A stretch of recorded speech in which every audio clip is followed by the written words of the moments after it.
여러분들 안녕하세요. 이제 그동안 여름으로 인해서 무더위와 또 집중호우로 인해서 참 길었던 아마 여름이 아닌가 싶습니다.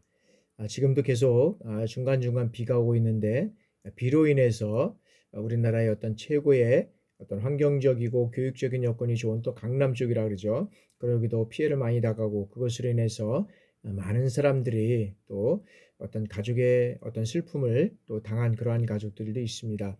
여러분 하여튼간에 군부대, 여러분들이 근무하고 있는 군부대는 피해가 또 없는지 여러분들 직접 만날 수 없어 좀 아쉬운 점이 있습니다. 그러함에도 불구하고 우리가 2학기에도 각종 코로나와 또 여러분들이 특수성으로 인해서 여러분들이 그 코로나로 걸리면 안 되는 그러한 상황이기 때문에 2학기에도 언제까지는 모르겠지만 이런 어떤 비대면 우리가 동영상 수업으로 진행을 하게 됐습니다. 그래서 이제 청소년 복지라는 과목을 가지고 여러분들 또 2학기 한 학기를 같이 한번 논의하고 토의하는 그러한 시간을 가져보도록 하겠습니다.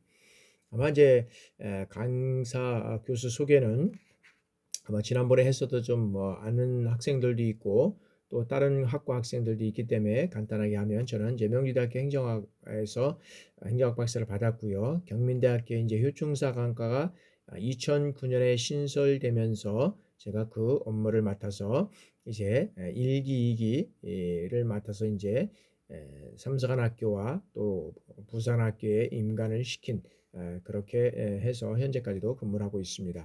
자, 군 경력은 저는 학사 장교 9기로 이제 87년도 7월 달에 임관을 해서 92년도 7월 30일 즉 5년 동안 근무를 했습니다. 그래서 강주 보병학교에서 소대장 교육을 마치고 이제 702 특공연대에서 소대장과 군소장교를 역임을 했고요.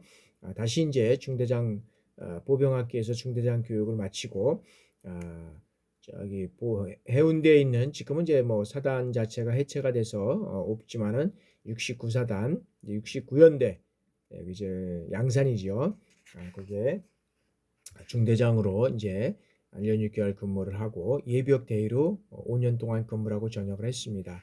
그래서 전역 후에 이제 경민대학 직장 예비군 대대장을 겸직을 함으로써 예비역 소령을 진급을 해서 현재 겸직을 하고 있습니다. 그리고 저는 학교에 근무하면서 또 그리고 학생들을 위해서 그리고 내 자신을 위해서 무엇을 할까라고 고민하면서 준비하는 과정 속에서 계속적으로 공부를 했고요. 그래서 이제 국가 자격증들을 여러분들이 보시다시피 사회복지사부터 청소년 지도사, 평생교육사, 건강가정사, 뭐 한국어 교사, 요양보호사까지 이렇게 제가 아마 이런 다양한 자격증을 땄고 민간 자격증은 이제 이거 말고도 또 있는데 그런 민간 자격증보다는 이런 어떤 국가 자격증을 땀으로 인해서 앞으로 우리가 살아가는 데 있어서 참 많은 도움을 주고 봉사도 해야 되겠다라는 측면에서 제가 이제 이렇게 공부를 하게 됐습니다. 자, 여러분들과 같이 이제 토의하고 논의할 한 학기 동안 또 이렇게 강의를 이렇게 진행해야 될 그런 과목은 이제 청소년 복지론이잖아요. 그래서 교과목을 보면 자, 가정이나 사회로부터 버려지거나 그리고 적용하지 못한 청소년들이 많이 있다는 거죠.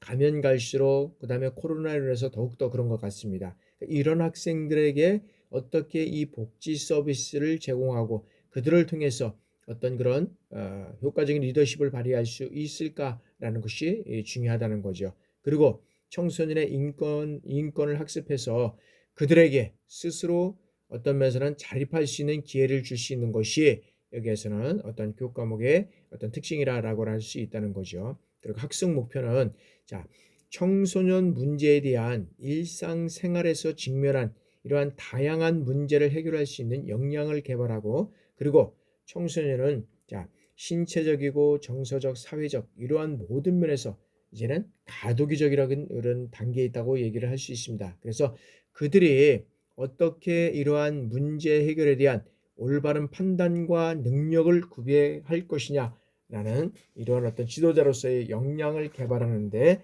우리가 학습 목표가 있다라고 우리가 볼 수 있습니다. 자, 이런 학습 평가는 이제 여러분들이 아마 이제 그 과목 여러분들이 들어가서 이제 아, 강의 계획서상을 여러분들이 이제 아마 꼭 출력을 하게 되면 이런 어떤 학습 목표라든지 그다음에 학습 교육 과목 개요, 그다음에 여러 가지 평가 방법, 그다음에 여러 가지 다양한 이제 이런 것들이 있을 겁니다. 그래서 평가 방법은 이제 출석 20점, 중간 40점, 기말 40점 이렇게 진행이 되고, 그다음에 여기다 이제 과제를 이제 제출을 해야 되는데, 여러분들이 실적으로 보면 또 이 학기는 코로나와 그다음에 또 여러분들이 훈련이 또 많이 진행되는 관계로 인해서 과제 제출을 하지 않도록 하겠습니다. 그러나 주 교재는 좀 청소년 복지론으로서 공동체 겁니다. 그래서 김정렬의 조승희 공저로 인해서 주 과목을 가지고 주 교재를 가지고 과목을 진행을 하도록 하겠습니다. 보조 교재는 자 이제 양서원에서 나온 박전란의 공저인 청소년 복지론, 그리고 각종 발표 자료라든지 논문, 그다음에 각종 여러 가지 어떤 매스미디어의 자료를 통해서 강의를 진행해 나가도록 그렇게 하겠습니다. 그러면 본격적으로 이제 청소년 복지론에 대한 이런 과목을 진행해 나가도록 하겠습니다. 자, 첫 번째 이러한 이제 사춘기의 그런 어떤 신체 생리적 발달을 우리가 살펴보면, 자, 사춘기와 이런 어떤 청소년기를 어떤 면에서 보면 구분을 해야 되느냐라는 것이죠. 근데 실질적으로 보면 이 사춘기와 청소년은 이 혼용되기도 하지만 사실 어떤 면에서는 구분되는 의미를 이제 지니고 있다라고 우리가 볼 수 있다는 거죠. 이제 그 내용들은 우리가 진행돼 가면서 혼용도 되기도 하고 또 구분되는 그러한 측면도 이제 있음을 우리가 이제 알 수 있습니다. 그러면 이제 그 내용들은 또 차차 강의를 진행해 나가면서 우리가 보도록 하겠습니다. 그래서 우리가 사춘기, 즉 어떤 면은 퓨버리티, 여기에는 라틴어의 어떤 그런 푸버리테스티스라는 어떤 그런 여기에서는 성장하다, 발모하다, 여기에서 이제 유래됐다라고 우리가 볼 수 있다는 거죠. 그래서 자, 신체적 성장과 제2차적인 어떤 성징의 출현으로 인해서 이제는 이 어떤 사춘기는 생물학적 변화를 우리가 이제 뜻한다. 그래서 생물학적인 변화는 뭐냐면 여기에서는 요거죠. 그죠? 요 신체적 성장과 제2차적 성장을 통해서 이제 생물학적인 변화를 우리가 뜻해서 우리가 사춘기라고 이제 한다라고 이제 유래됐다라고 우리가 이제 볼 수 있다는 거죠.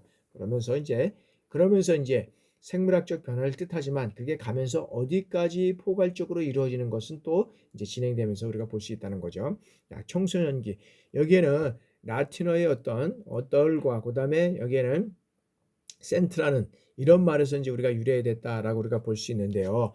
그래서 여기에서는 청소년기는 뭐뭐로 여기 방향성과 그다음에 성장하다라는 의미를 동시에 지니고 있는 합성어다라고 우리가 볼 수 있고요. 그래서 청소년기와 사춘기는 뭐냐 하면 실질적으로 보면 이 어른으로 성장하는 시기다라고 우리가 볼 수 있다는 거죠. 그래서 우리가 청소년 하면 자, 질풍노도와 같은 시기, 그리고 럭비공이 어디를 튈지 모르잖아요. 땅에 땅 튀면 그걸 이제 우리가 청소년들을 가끔씩 우리가 비유할 때 럭비공의 비유를 하는 경우가 많이 있습니다.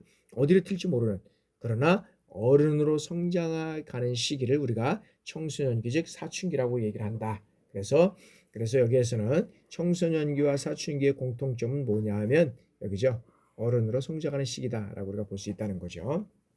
그래서 자, 청소년기는 이 신체적이고 어떤 생리적 성장보다는 더 포괄적 의미에서 성장을 우리가 얘기하는데, 어떤 면에서는 인지적이고 정의적이고 사회적 성장까지를 우리가 포함하고 있다라고 우리가 볼 수 있다는 거죠. 그래서 여기에는 인지적, 정의적, 사회적 성장까지는 이제 뒷장에서 강의를 진행해 나가면서 진행해 나가도록 이제 하도록 하겠습니다. 자, 사춘기의 어떤 그런 이런 특성을 보면, 자, 우리가 청소년기에 대한 규정, 청소년기에 대한 규정은 어떤 면에서 보면 여기에는 시대라든지 그다음에 어떤 지역, 이 지역, 시대와 지역에 따라서 차이가 있을 수 있다는 거죠. 그러나 오늘날 대부분의 어떤 발달 심리학자들은 어떻게 얘기를 하고 있냐면, 자, 사춘기가 일어나는 이 순서에 있어서는 다소 일정한 어떤 면에서 보면 질서가 있다, 질서. 그러니까 사춘기가 일어나는 것은 여러 가지 어떤 그런 여러 가지 어떤 차이는 있지만 여기에는 질서가 있다는 거죠. 일어나는 질서가 있다라고 우리가 볼 수 있다는 거죠. 그래서 자, 여기에서는 청소년기는 이 생물학적으로 시작해서 사회 문화적으로 이제 끝나게 된다라는 입장에 이제 동의하고 있는데, 여기는 어떤 면에서 보면 이제 발달 심리학자들이 이제 동의하고 있다는 거죠. 그래서 자, 끊임없이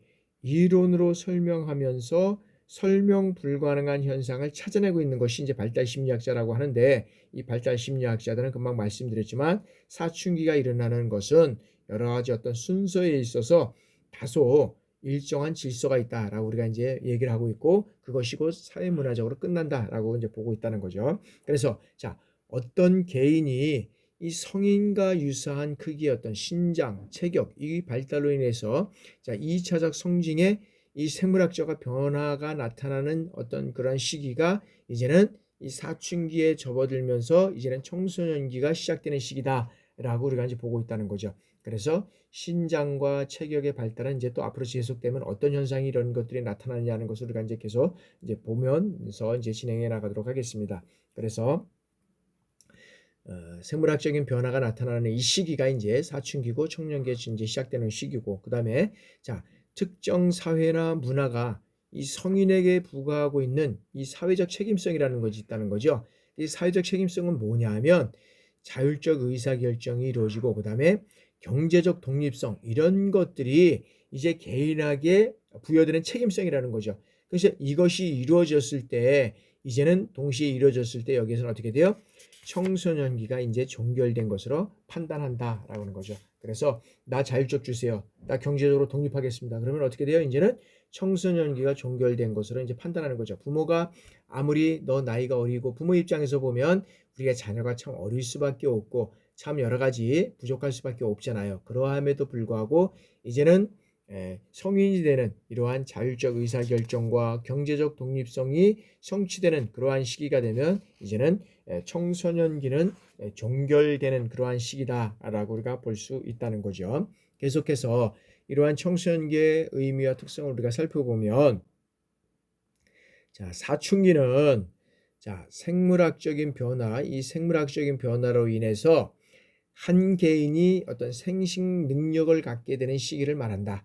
그래서 사춘기는 이제 생물학적인 어떤 신체적인 이런 변화로 인해서 이제는 이 한 개인이 이제는 이 생식 능력을 갖게 되는 이 시기를 말한다라고 우리가 볼 수 있다는 거죠. 그래서 자, 보다 넓은 의미에서 이 사춘기는 뭐냐면, 자, 한 개인이 아동기에서 성인기로 넘어가는 이러한 어떤 발생되는 어떤 모든 신체적 변화를 우리가 의미한다라고 우리가 볼 수 있다는 거죠. 그래서 아까도 얘기했지만 성인기에는 이런 어떤 그런 자율과 어떤 그런 어떤 경제적인 독립, 이런 것들을 요구하는 것이 이제는 아동기에서 성인으로 변화되는 시기지만, 그 다음에 보다 넓은 의미에서 사춘기는 아동에서 성인기로 이 넘어가는, 그래서 신체적 변화를 우리가 이제 의미를 한다라고 우리가 볼 수 있고요. 그리고 그 다음에 이제 이 그 청소년기는 그 호르몬 수준의 증가에 따라서 이제 성적 성숙이 명백해지고, 그 다음에 이런 어떤 내적인 변화가 제2차 성징의 발달과 성장 급등을 통해서 나타나는 시기가 이제 우리가 2차 우리가 그 청소년기의 어떤 그런 특성이다라고 우리가 얘기를 할 수 있다는 거죠. 자, 다음에는 이제 이러한 사춘기의 의미와 특성은, 이 마샬이라는 사람은 자, 사춘기에 일어나는 신체 생리적 변화는 어떤 것들이 이제 있느냐라는 거죠. 그래서 여기에서 보면 자, 첫 번째 마샬은 자, 사춘기의 어떤 신체 생리적 변화에는 첫 번째는 뭐냐면 자, 신장과 체중의 급격한 이제 증가가 일어나고 있다는 거죠. 그리고 두 번째는 남성의 고환과 그다음에 여성의 난소와 같은 이 생식선, 이것이 또는 성선, 이것들이 된다는 거죠. 그래서 이제 남성이 우리가 이제 사춘기를 겪어가면서 또 남성이나 여성이나 이렇게 보면 신체적으로 나타나는 것을 보면 뭐 남성은 가슴이 벌어진다든지, 그 다음에 어떤 면에서 보면 그런 어떤 겨드랑이에 이제 어떤 그런 뭐 이제 이게 증가되면서 이제 나타나는 현상들이죠. 여성 같은 경우에는 이제 여성도 히프가 이제 넓어지게 되고 뭐 이런 어떤 것들이 이제 생식적인, 그다음에 이제 그 바디 이제가 이제 이렇게 증가되면 이제 이렇게 나오면서 그런 현상들이 이제 나타나게 된다는 거죠. 그리고 이제 특히 이제 지방질, 그다음에 근육 같은 이러한 신체 구성 요소가 이제 변화가 일어나고 있다는 거죠. 그리고 어떤 신체에 순환계통과 호흡기 변화로 인해서 이제 이런 운동 능력이 증가되는 거예요. 그래서 이런 사춘기 때는 에너지가 막 그렇게 발달이 돼서 이게 막 집안에만 이제 있는 경우도 있지만 막 활동성이 있기 때문에 또 부모가 갑작스럽게 당하는 경우도 많이 있습니다. 그래서 우리가 사춘기에 이러한 현상들을 잘 이해하지 못하면 가족 간의 어떤 그런 자매, 그다음에 어떤 그런 자녀들 간의 어떤 그런 관계에 있어서 갈등하는 요소들이 많이 있다. 그래서 그것을 이기지 못하고 상당히 힘들어하는 가정을 또 많이 볼 수 있다라고 우리가 볼 수 있다는 거죠. 그래서 이 마샬은 이런 어떤 사춘기의 신체 생리적 변화는 이런 것들이 일어난다. 그래서 이런 것들이 일어나는 것을 우리가 당연히 인식하고 거기에 대한 대처를 하게 되면 우리가 쉽게 이런 것들을 이해할 수 있지만, 그러나 청소년기가 되면 사춘기가 되면서 일어난 이러한 현상들을 우리가 간과하지 못한다 그러면 여기에는 갈등적인 상황을 일어날 수밖에 없다라고 우리가 볼 수 있다는 거죠. 자, 그 다음에 자, 사춘기에 여러 가지 어떤 일어나는 어떤 신체 여기 특성에서 계속적으로 보면 사춘기에 일어나는 신체의 어떤 생리적 변화를 우리가 살펴보면, 자, 여기에서는 자, 아동이 자라서 이제 성인으로 넘어가는 이 전환기를 우리가 사춘기로 얘기를 할 수 있다라고 우리가 얘기를 했죠. 그래서 사춘기라고 할 때는 여기에서는 어떤 면에서는 청년의 이 성적 성숙에 초점이 맞춰진다라고 우리가 볼 수 있다는 거죠. 그래서 여기에서 보면 이제 사춘기의 어떤 그런 그 어원을 우리가 보면 이제 뭐 성인다운 연령, 모발의 성장, 음모의 발성 이런 것들로 인해서 이제 여기에서 이제 파생이 된다는 거죠. 그래서 이 사춘기의 변화는 어떤 개인에게 일어나는 것이 아니라 누구에게나 일어나는 보편적인 현상이다라고 우리가 이해할 수 있는 것입니다. 그래서 뭐 신체적이나 생리적 변화는 단순히 외형상의 변화만을 의미하지 않는다는 거죠. 그래서 여기에서는 청소년 시기의 모든 발달을 선도하고 청소년의 어떤 정서와 성격, 그리고 인지 능력, 사회관계 이러한 모든 측면에서 중요한 영향을 미치게 되는 것이 이제는 우리가 사춘기를 넘어서 이제 청소년 시기다라고 우리가 볼 수 있다는 거죠. 그러면 이 사춘기의 어떤 신체적 특성을 우리가 한번 살펴보면, 자, 성적인 성숙과 신체적 성장의 시기로 인해서 이제 이 규정되는 이제 개념이 있다는 거죠. 그건 뭐냐면 여기서는 생물학적 의미를 중심으로 하고 있다는 거죠. 그 시기가 여기에서는 성적인 성장과 신체적 성장이 이제 성장에 대한 시기로 규정되어 있는 시기가 있는데 그것이 생물학적인 의미를 중심으로 기반으로 이루어져 가고 있다라고 우리가 볼 수 있다는 것이고요. 그 다음에 자, 겉모습을 감찰하면 대체로 어떻게 돼요? 12세에서 16세 사이에 이 사춘기 변화가 이제 진행된다라고 볼 수 있는데 요것도 조금 빨라지는 것 같아요. 우리가 이제 초등학교 8살에 이르러 가잖아요. 그러면 우리가 이제 그 14세 정도에 이제 우리가 이제 졸업을 이제 이렇게 하게 된다 그러면 실질적으로 보면 이제 4학년서부터 실질적으로 이루어져 가고 있다는 거죠. 실제로 보면. 그래서 여기에서는 4학년 때 좀 낮은 학생도 있지만 이런 현상들이 있다. 그래서 자꾸 낮아져 가고 있다. 그래서 이 사춘기의 변화의 그러면 주역이 뭐냐? 이 주역을 보면 이 호르몬이라는 거죠. 그래서 호르몬 분비로 인해서 이 사춘기에 이제 모든 것들이 이제 변화되고 신체적으로 성장이 이루어져가는 시기가 이제 이 호르몬 변화로 인해서 그 주역이 이제 호르몬이다라고 우리가 볼 수 있다는 거죠.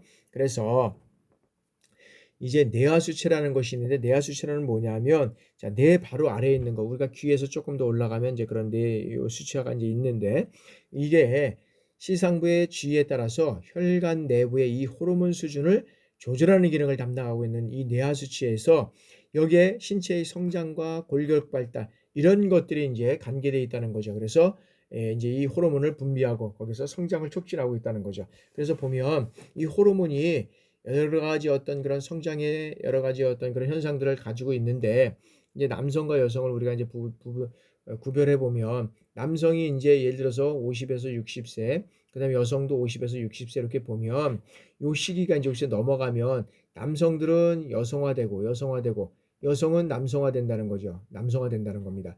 그래서 왜 그러냐 하면 자꾸 이제 호르몬이 남성들은 자꾸 줄어들기 때문에 여성화되고 그래서 퇴근했다 바로 집으로 오고 집에서 있기를 원하지만 여성들은 이제 이 호르몬이 더 이제 성장함으로 인해서 발달함으로 인해서 이제는 여성들은 집에 있는 것이 아니라 자꾸 외곽 바깥으로 나가기를 원한다는 거죠. 그래서 이거를 이해하지 못하면 부부 간에도 갈등이 일어날 수 있고 부부 간에도 여러 가지 언성이 높아질 수 있는 이러한 현상들이 나타날 수 있다. 그래서 우리가 이러한 현상들을 좀 이해하게 된다 그러면 호르몬 증가로 인해서 여성들은 지금 계속 바깥을 나가기를 원하고 있고 남성들은 그렇게 있다. 그래서 그런 것들을 서로 맞춰주면서 생활할 때 가정적으로도 그렇고 부부간에도 그렇고 이런 이해를 통해서 우리가 건강한 가정을 이뤄갈 수 있다는 거죠. 특히 자녀들 관계 속에서도 이 호르몬 분비로 인해서 이 이제 그 사춘기를 넘어서 청소년기를 접어들 때 어떤 그런 많은 현상들이 우리가 신체적인 뿐만 아니라 사회적인 이런 현상 등에서도 일어나지는데 그것이 꼭 뭐냐 하면 사회적인 성장도 이루어져 가지만 실질적으로 보면 신체적인 변화에 의해서 많은 현상들이 나타나게 된다라고 우리가 볼 수 있다는 거죠. 그래서 이 호르몬의 영향으로 인해서 급격한 신체적 성장이 이제 이루어지는데 여기는 뭐냐면 사춘기가 성장 급등이 이루어져 간다는 거예요. 그래서 평균적으로 보면 여자의 경우는 평균적으로 보면 10세에서 11세, 그다음에 남자의 경우에는 여기서 12에서 13세. 이것이 이제 여기에서 그 사춘기에 여러 가지 호르몬의 급격한 성장이 이제 이루어져 간다라고 우리가 볼 수 있다는 거죠. 그래서 우리나라의 어떤 그런 남자 청소년의 경우는 이제 6학년, 그다음에 중학교 1학년 사이, 그래서 11에서 12세 이렇게 사이에 이제 많이 나타나고 있고 여성 같은 경우에도 이제 여긴 평균이라고 그랬지만 이렇게 됐지만 9에서 10세 이런 것들이 이제 많이 나타나고 있는 것으로 우리가 볼 수 있다라고 우리가 이해하면 되겠고요. 다음에는 사춘기에 이 생리적 발달을 우리가 살펴보면 사춘기에 신체 발달은 신장 체중뿐만 아니라 여성답고 남성다운 이런 어떤 것들이 이제는 우리의 골격에서 이루어져 가고 있다는 거죠. 그래서 그런 것들이 이제 사춘기 발달을 통해서 이루어져 가고 있고요. 그다음에 사춘기에 이루어지는 어떤 성적인 발달은 이제 그 시기에 있어서 개인마다 약간의 차이는 있지만 어떻게 돼요? 아까도 얘기했지만 이 순서, 질서가 있다는 거죠. 질서에 의해서 조금 남녀 간의 차이가 있고 여러 가지 어떤 사람에 따라 차이가 있지만은 이 순서는 질서 정연하게 그것이 그대로 이루어져 가고 있다라고 우리가 볼 수 있다는 거죠. 그래서 사춘기의 어떤 신체 생리적 발달에 가장 강력한 영향을 미치는 것은 뭐냐면 아까 뇌하수체 이것으로 인해서 여기에 이제 그 위에 전엽이 있잖아요. 전두엽 여기서 보면 이것은 이제 생식선의 활동을 자극하고 있다는 거죠.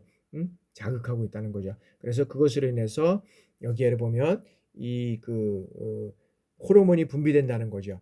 그래서 이것은 이제 상하 시상 내부의 자극 때문에 이제 이루어져 가고 있는 건데 이러한 자극으로 인해서 여러 가지 어떤 사춘기가 분별이 됨으로 인해서 그 활동성이 얼마냐에 따라서 이제 그 어떤 그런 영향력이나 이런 것들이 이제 우리가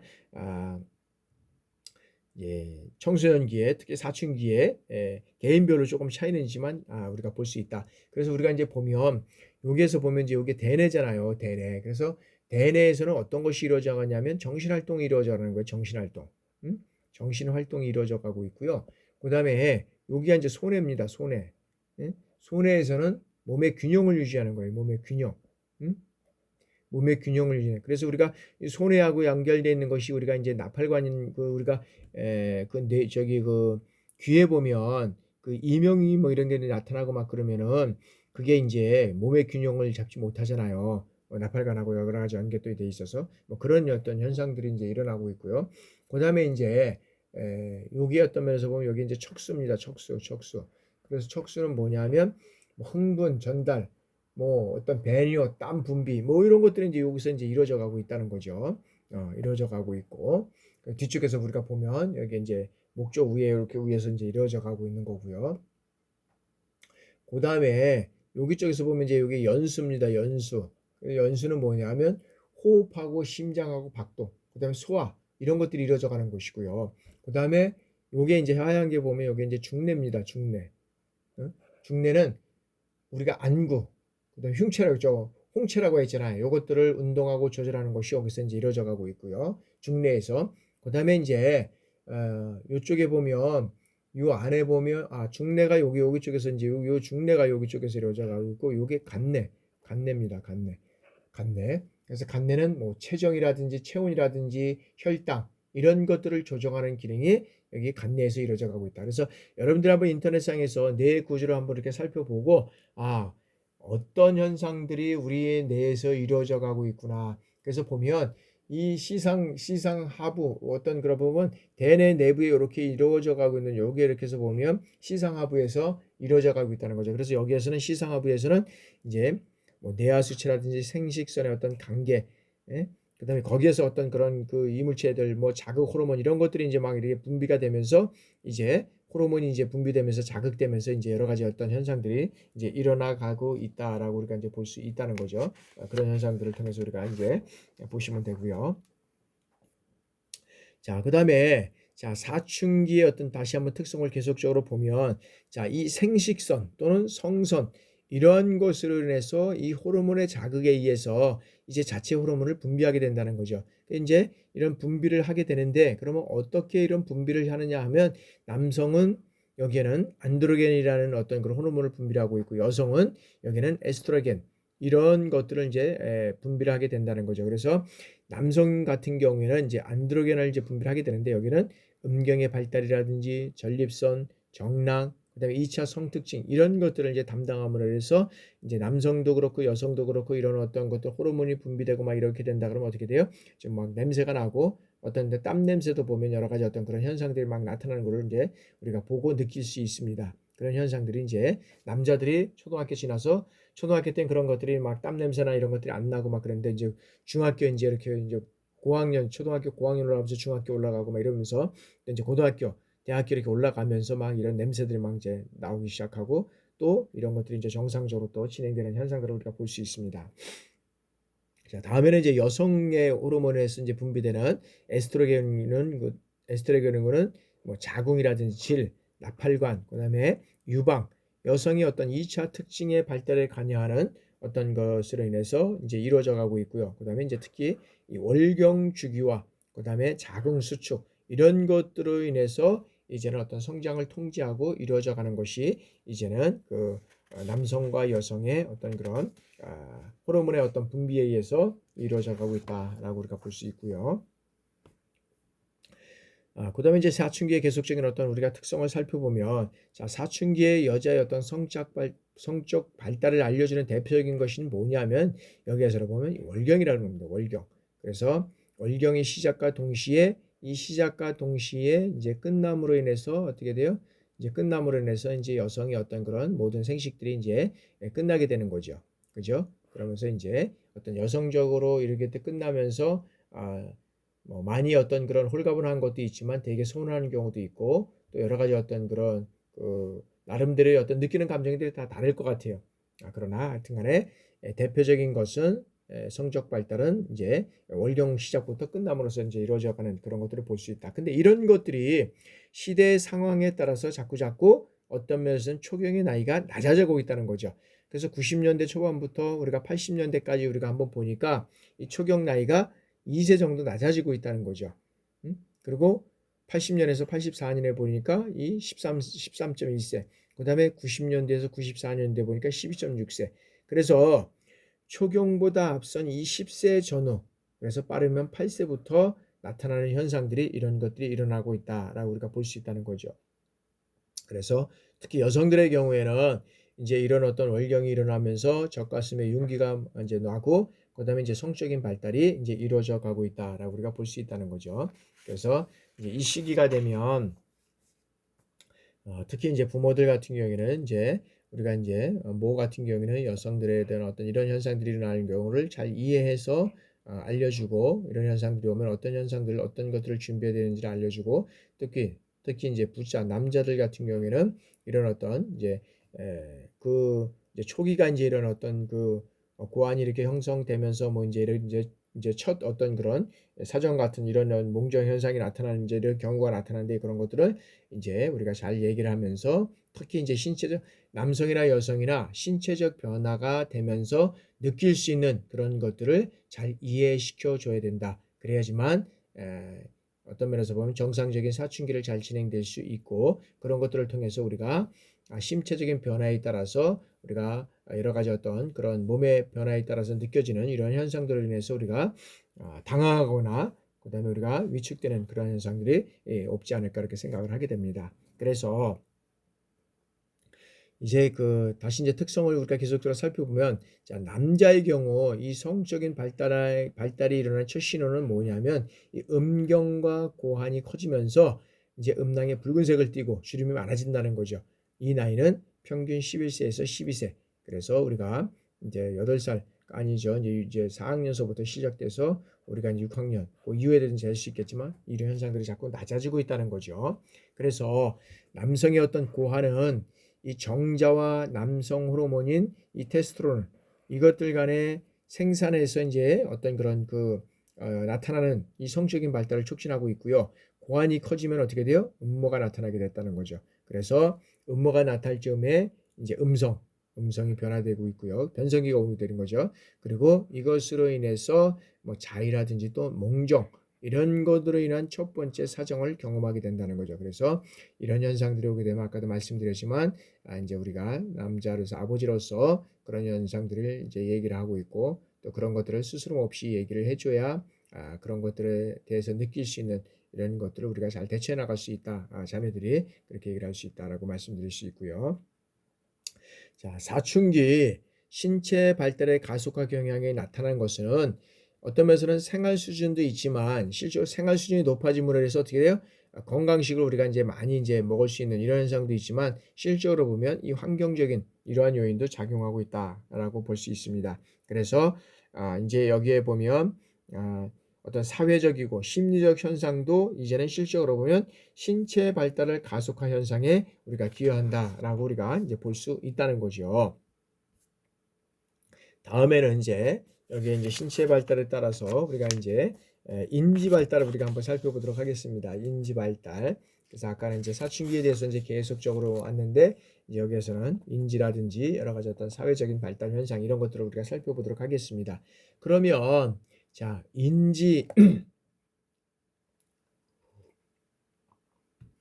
인지란 건 뭐냐? 죄송합니다. 인지.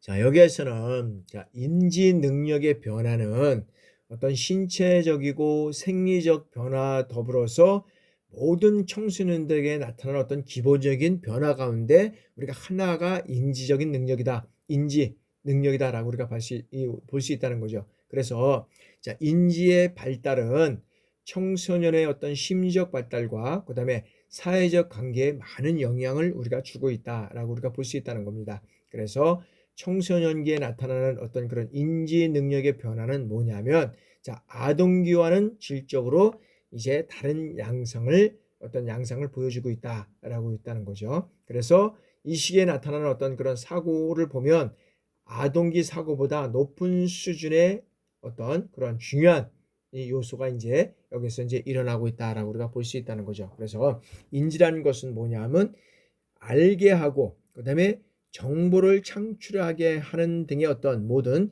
이 정신적 과정과, 즉 이 어떤 면에서는 지각, 그다음에 사고, 기억, 학습, 문제 해결, 이런 것들을 우리가 포함이 된다라고 우리가 볼 수 있다는 거죠. 그래서 이 피아제는 종류가 다른 여러 가지 어떤 조작을 이런 어떤 습득하는 여러 단계를 거치면서 인지 발달이 이루어진다라고 우리가 이제 볼 수 있다는 건데, 피아제의 어떤 그런 이제 보면 피아제의 어떤 활동상, 피아제의 교육 뭐 여러 가지가 어떤 이제 일어나고 있잖아요. 또 특히 보면 피아제 어린이집 뭐 이렇게 가지고 있었다는 거죠. 그럼 뭐냐면 여러 가지 어떤 다양한 어떤 이런 조작을 습득해서 그런 것들을 통해서 인지 발달이 일어난다고 우리가 보고 있다는 거죠. 그래서 이 단계에서 이루어지는 이 내적 기제는 뭐냐면 동화, 그다음에 조절, 그다음에 평형, 이 세 가지를 우리가 들고 있다는 거죠. 그래서 보면 동화라는 것은 뭐냐면, 이 동화라는 것은 여기서 보면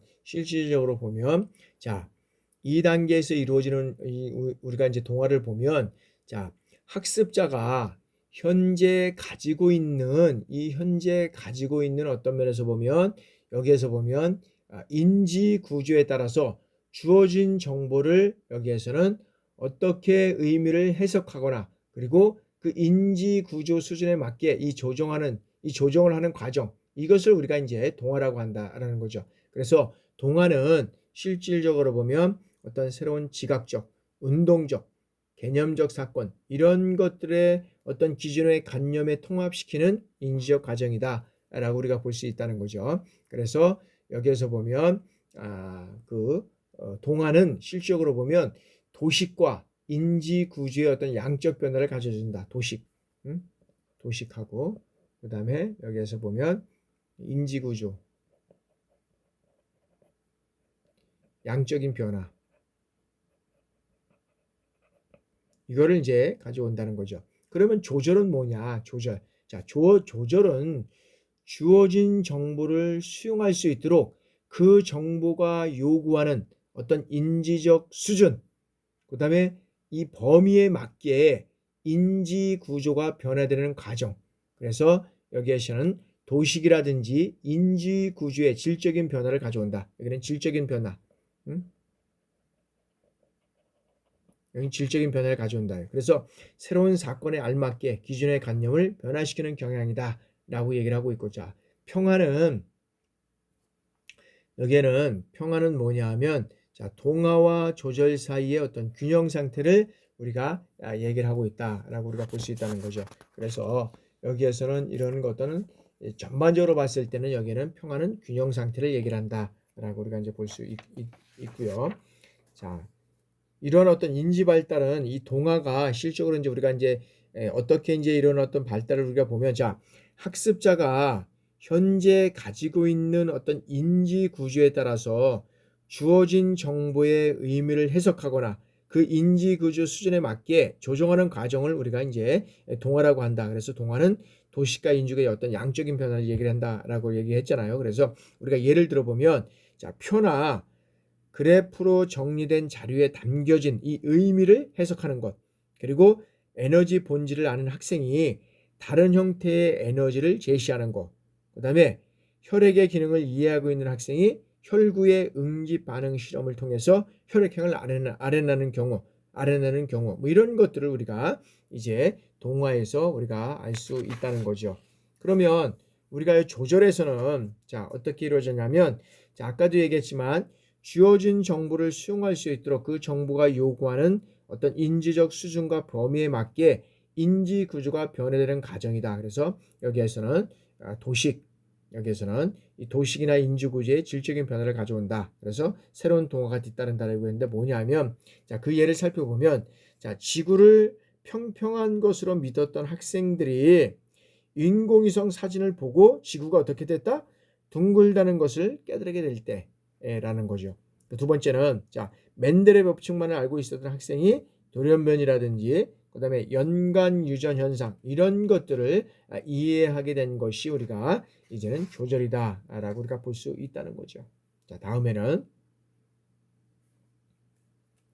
자, 여기에서, 자, 이제 인지 발달의 여기에서는 이제 하나의 어떤 그런 그 연구 방법으로서 삐아제의 어떤 연구 방법을 우리가 한번 살펴보도록 하겠습니다. 자, 이 삐아제는, 자, 여기에서는 이제 우리가 세 가지를 우리가 이제 얘기를 하고 있습니다. 삐아제는, 자, 표준화된 검사 방법을 거부하고 자연주의적 방법과 임상적 방법을 우리가 이제 채택하고 있다라고 우리가 볼 수 있다는 거죠. 그러면 이 표준화된 검사 방법은 어떤 것이냐라고 하고 우리가 한번 살펴보도록 하겠습니다. 자, 피아제 여기에서는 표준화된 검사 방법, 이 검사 방법은, 자, 일련의 질문들을 검사받는 사람들에게 동일한 방식으로 제시하는 거예요. 동일한 방식. 그래서 어떤 면에서 보면, 자, 융통성이 없어 보이고 아동의 흥미로운 답을 한다 해도 그것에 대해서 어떻게 돼요? 더 깊이 들어갈 수 없다는 거죠. 왜? 똑같이 동일한 방식으로 우리가 얘기를 하고 있기 때문에 그렇다는 거죠. 그리고 아동이 질문을 이해하지 못한다고 해서 여기는 설명해 줄 수 없다는 거죠. 그리고 아동의 대답이 확신이 없는 순간적인 대답일 수도 있다라고 우리가 얘기를 할 수 있다는 거죠. 그래서 여기에서는 실질적으로 보면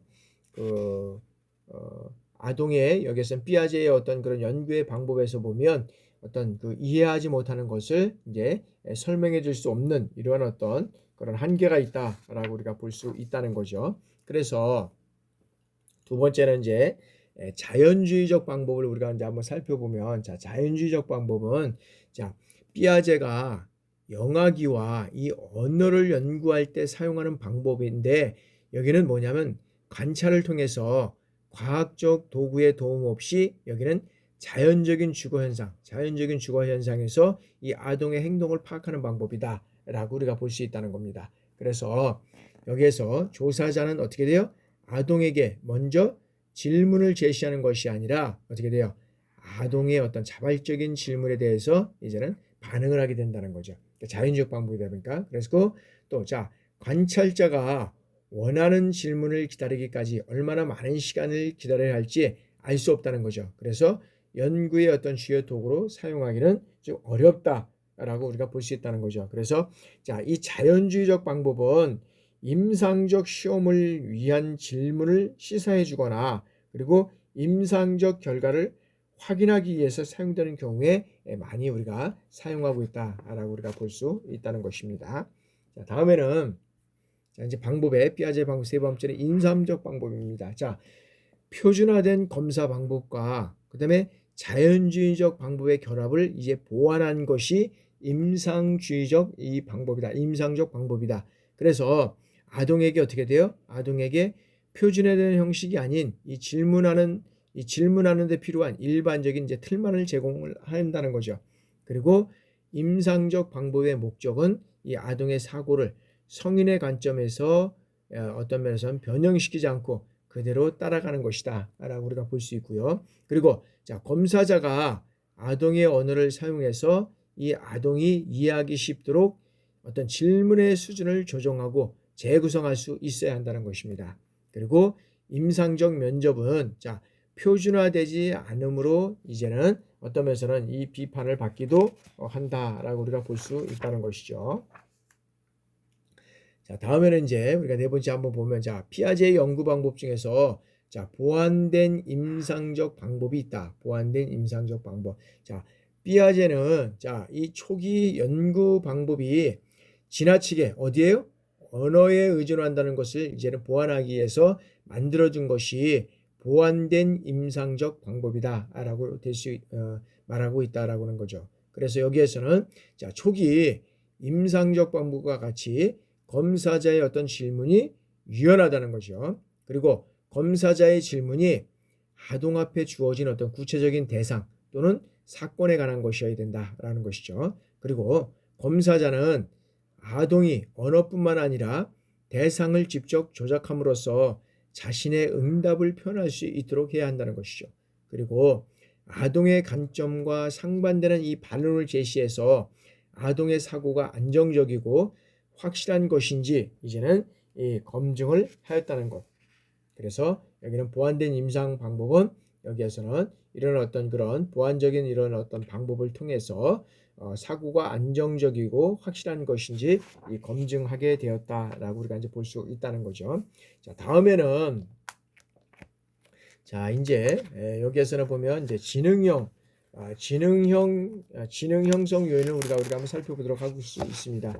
자, 지능형 요인으로서 첫 번째는 자, 여기에서는 어떤 것이 있느냐 하면 자, 이 피아제는 지능이 어떤 면에서 보면 이 생물학적 요인과 그다음에 경험적 요인들 간의 복잡한 상호작용을 통해서 형성된다고 여기에서는 보고 있다는 것입니다. 그래서 생물학적 요인을 크게 어떻게 나눠요?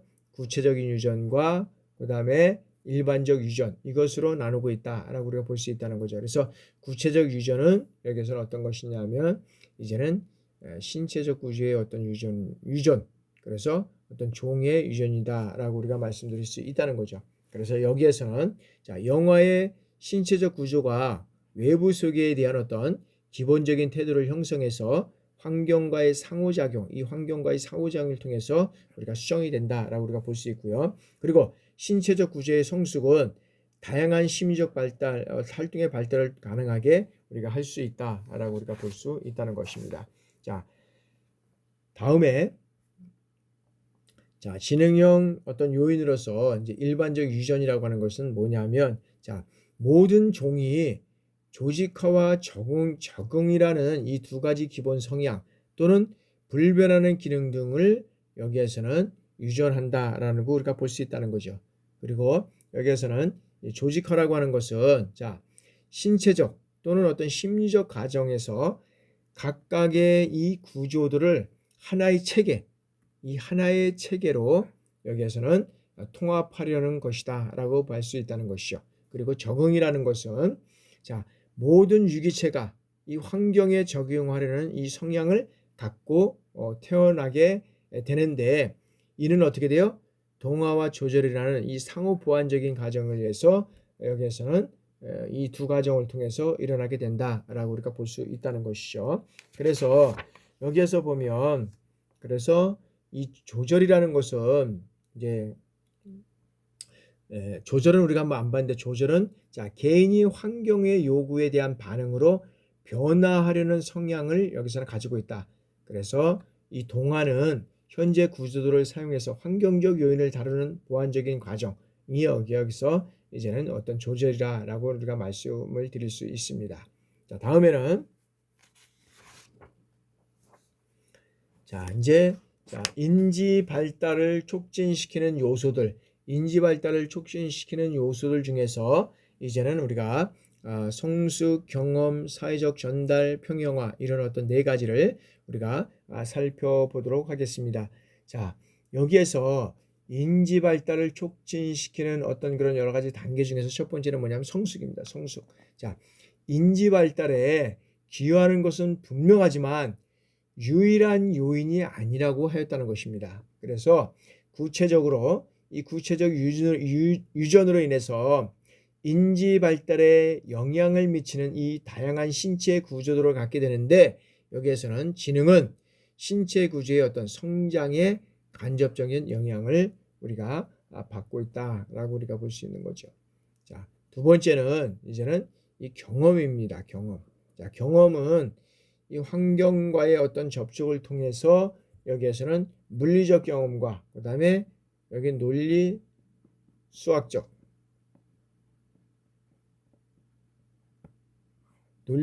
경험 요것들을 우리가 한번 살펴보도록 하는데 자, 물리적 경험은 관찰할 수 있는 것들에 대한 어떤 우리가 지식을 얘기를 할 수 있고요. 그리고 사람이 지각하는 어떤 모양이라든지 지각하는 모양이라든지 색이라든지 크기 이런 것 같은 어떤 대상의 속성과 그런 특징을 가지고 있다는 것이고 자, 다음에는 물리적 지식을 획득하는 과정은 이전의 어떤 논리수학적 경험에서 나온 인지 이 도구들과의 어떤 그런 것들이 필요하다라고 우리가 이제 볼 수 있다는 거죠. 그래서 물리적 경험이 이제 그렇게 되고 그 다음에 이제 논리적 경험을 우리가 한번 논리수학적 경험을 우리가 한번 살펴보도록 하겠습니다. 자, 논리수학적 경험은 자, 대상 자체가 아닌 자신의 행동에 대한 성찰로부터 얻은 지식으로서 개념적 도구들을 이제는 제공해주고 있다. 개념적 도구들을 제공해주고 있다라고 우리가 볼 수 있다는 거죠. 그래서 자, 논리수학적 지식은 물리적 경험을 바탕으로 하고 그 다음에 환경과의 어떤 상호작용을 통해서 점차 어떻게 돼요? 객관적이 된다라고 우리가 볼 수 있다는 거죠. 그래서 물리적 지식과 논리수학적 지식의 본질은 다르지만 이들은 어떻게 돼요? 발달 초기에 서로 밀접하게 얽혀 있다라고 우리가 볼 수 있다는 것이죠. 자, 다음에는 이제 사회적 전달입니다. 사회적 전달. 사회적 전달은 자, 이는 어떤 문화가 아동의 사고에 미치는 영향을 우리가 얘기하고 있다라고 우리가 볼 수 있다는 거죠. 그래서 자, 부모가 아동에게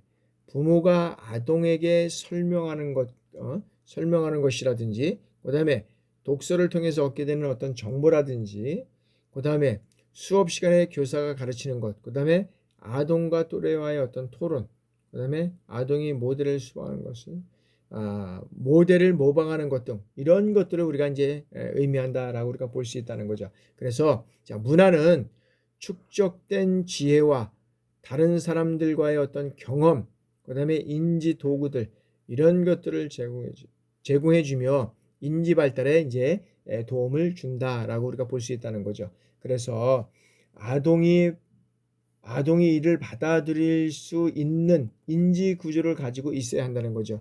그래서 여기에서는 인지 성장을 완전히 결정하지는 못하는 이러한 한계를 가지고 있다라고 우리가 볼 수 있다는 겁니다. 그러나 여기에서는 그 인지 성장을 완전히 결정하지 못한다는 이런 한계를 가지고 있다라고 우리가 보고 있었다고 말씀을 드렸죠. 그러한 측면에서 우리가 한번 살펴보고 이제 우리가 평형화까지만 한번 살펴볼까요? 평형화는 자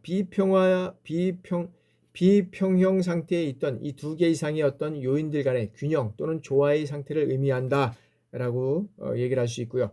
다른 세 가지 요인들의 영향을 통합하는 역할을 하고 있고, 그 다음에 인지적 평형은 어떤 지식의 증가를 가져오는 안정성과 이 변화가 공존하는 이러한 현상이다라고 우리가 말씀드릴 수 있습니다. 자, 그러면 청소년의 인지적 발달에서 인지 발달의 규칙성은 5분 동안 휴식하고 진행해 나가도록 하겠습니다.